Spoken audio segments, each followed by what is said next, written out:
Back with Coach Jason James. Skyhawks set to take on Lipscomb this week. That's on Tuesday night, tomorrow night.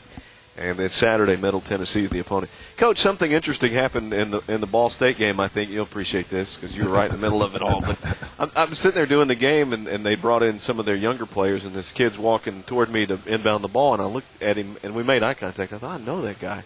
And it was Zeke Chapman, and in the face, he looks just like his dad, Rex. Just like him. Just exactly like him. Yeah. Now, he's not as tall.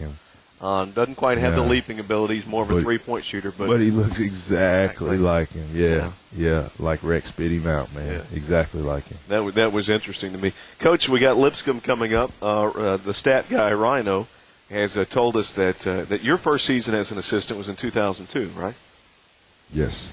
And in that season, UT Martin won over the Bisons, 99-90. That was overtime, wasn't it? Yes, I think so. Earl Bullock had 24. He had 7 3-pointers and 13 attempts. J.K. had 23. Joey Walker had 18. J.C. Howell was 17. And Okechi had 12. Is that right? Yeah, that's about right. Yeah? That's about right. I remember that game. I remember that game very, very vividly for some reason because it all seemed to come together. You know, we were never a motion team that year, but that game, that's all we ran. We just ran motion, 4-out, 1-in motion.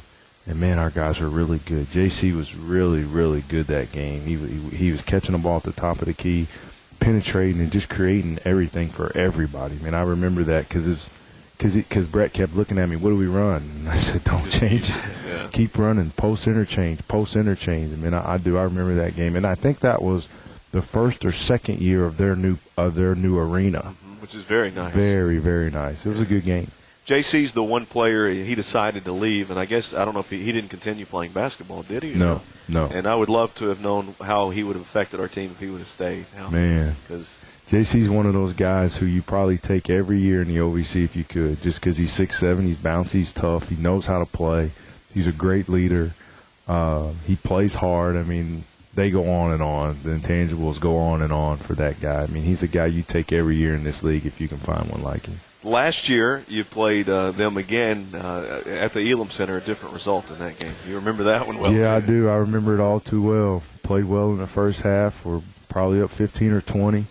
Really, really starting to execute. In the second half, we kind of got what I like to call offensive sensitive and started missing shots. They got runouts and ended up getting beat 20. It was one of the biggest swings ever since I've been here. To go up 20, down 20, man, it doesn't happen very often. One of the most disappointing games I've been a part of.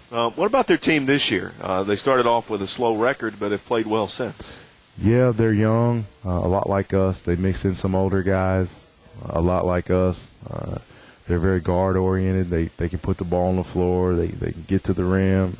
They shoot it just okay. They've got a really good wing player he shoots the lights out of it. They're kind of big, but not as big as they were last year. And they do a good job of just having everything, man. I mean, they got just about everything you need to be a good team. Middle Tennessee will be the opponent Saturday. We beat them in 2008. Game Lester Hudson had 28 points. And I remember that game. It was a big game because it started a 6-game win streak and a stretch where we won 12 of our next 13 that season. It was kind of a turning point there. 17-18. We ended up winning 17-18. I remember that. Or 17-19, I think it was. After we won 6, we got beat. Wow. And then we won 6 more. And then we got beat, and I think we ended up winning. So it was like 17-19 from that game. We put Del Rico in the starting lineup. Mm-hmm. Lester had his little box cut. He cut that off and went low cut, went 9 for 15. And then Elijah Day's first day eligible. Yeah. And, you know, I thought that was a game that Del Rico Lane kind of came into his own. He made us a great team from that game on.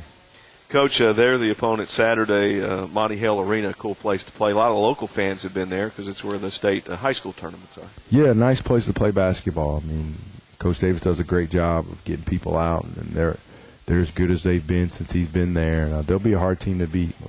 We got our work cut out for us tomorrow night. Again, Tuesday night, Lipscomb, the opponent, will be on the air at 6:30 tip-off, and then Saturday, Middle Tennessee, we go on the air at 4:30 with the 5 tip. Coach, while we have a couple of minutes here, I want to talk about the role of Andres Irarazabal on the team this year. He looks good in his suit over there, and I'll see him after a timeout talking to Miles and some of the other post players. What is his role on the team? What does he mean to the team?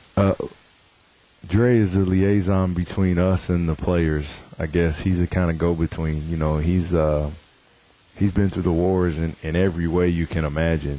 His first couple years didn't get to play a bunch, and then his last 2 years got to play a lot. And so Dre knows what we want. He knows what we expect, and his biggest role is to explain that to the players, especially the post players, because he's been in our system and he understands our system. He's a bright young man. He is very smart, very bright. He didn't know if he wanted to go into coaching, but he's done a heck of a job of kind of settling into the role. He's understanding the workload, and he's starting to time manage a little better. And I think he's done a great job. I think if he wants to stay in it, he could be a pretty good basketball coach.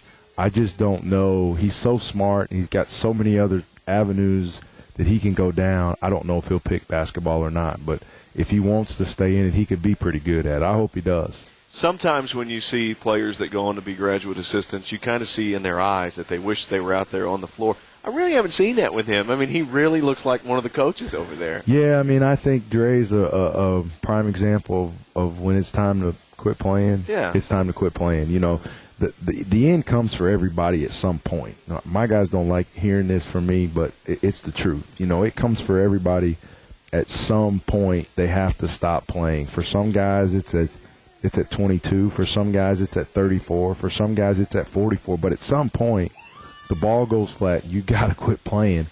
I think Dre's hit that. Dre's hit that little spell in his life where he knows, okay, it's over for me. Now he's moving on. And I've always said, you know, when you're done playing, you got to give back to the game. And you give back by teaching. And he's done that. In 10 seconds, was that a tough transition for you whenever you knew you needed to coach and not play anymore? No, because I wasn't any good. So I knew right away that I could just go coach because I wasn't any good. I wasn't a very good player anyway, well, so it was easy for me. Well, you're a good coach, and I appreciate that. Thank you, Coach. Thanks, That's Chris. Coach Jason James. Again, Tuesday night, the opponent will be Lipscomb. We'll go to Nashville for that. And then on Saturday, the Skyhawks take on Middle Tennessee. For the women, Vanderbilt coming to town on Wednesday night, and they play down to Central Arkansas on Saturday. We'll have the broadcast of all the games on Star 95.1. You can go to utmsports.com for more information. Special thanks to Coach Kevin McMillan, who joined us earlier, Coach Jason James here, Frank and the gang at Snappy Tomato Pizza. And a reminder for the local fans, the Christmas parade will be tomorrow instead of tonight. It was canceled because of the weather. But tomorrow before or after the Christmas parade, come in to Snappy Tomato Pizza and check out that delicious buffet. Vol calls coming up next right here on our flagship station, WCMT.